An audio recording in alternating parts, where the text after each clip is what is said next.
كتاب الله دستوري وخير الخلق أسوتنا. When do I teach my children Arabic?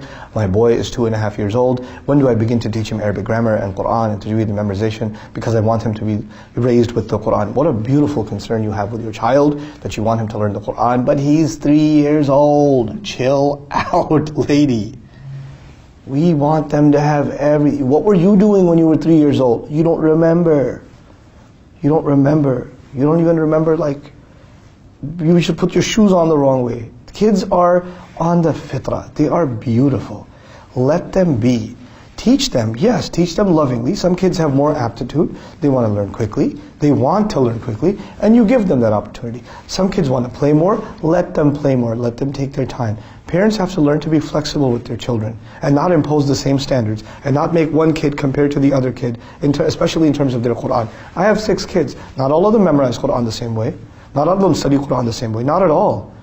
I have one child who memorizes something in like 5 minutes. She can memorize it. This is ridiculous. She's so fast at memorizing. It's amazing. I have another who can, the same thing could take her a month. And I don't compare the, hey, why don't you be more like your sister? Huh?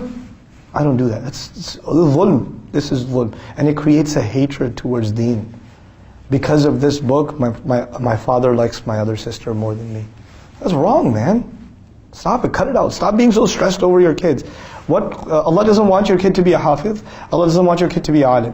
Allah wants your kid to be a good Muslim. Allah wants your child to love his or her deen. That's what Allah wants. So chill out. On that children's note, there are some people who came to me and said, you know, our children are 5, 6 years old. We show them videos of the signs of Judgment Day, and we talk about Dajjal. I was like, why do you do that? Why are you talking to your kids about Dajjal? Your kids are like 5 years old. That's traumatizing, dude. I get scared reading about Dajjal. How are you going to tell a child about Dajjal? Listen, children are on the fitrah. They are on the fitrah. You know what that means? That right now, they are not responsible for any wrong that they do. Why do you want to put the fear of Allah in them when they don't have to have the fear of Allah in them? They don't. Fear of Allah is for someone who will be held responsible for their deeds. Yes or no? Right now is the age to expose them to the love of Allah, the mercy of Allah, the care of Allah, the gifts of Allah. That's the love of the Prophet ﷺ. Nothing about the fear, nothing about Jahannam, nothing about Yawm al-Qiyamah, nothing about Dajjal, nothing about great wars and calamity. No, hold on a second.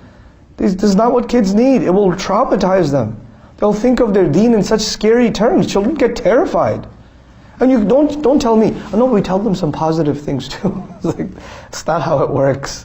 You can't show a kid a horror movie and then say, well, we showed him a teddy bear after that, so things should work out. No, you don't do that. You just don't do that. It's so damaging for children. You know, in the beginning, we want to nurture that fitrah. They already came with the love of Allah. That's what Allah put inside of them. Nurture that love and don't replace it with fear. Fear will come later. When they get mature, when they get older, then we start talking about responsibility, accountability. Then you teach about Judgment Day. Then you teach those when they're at that age. Teaching that ahead of time just takes it all away.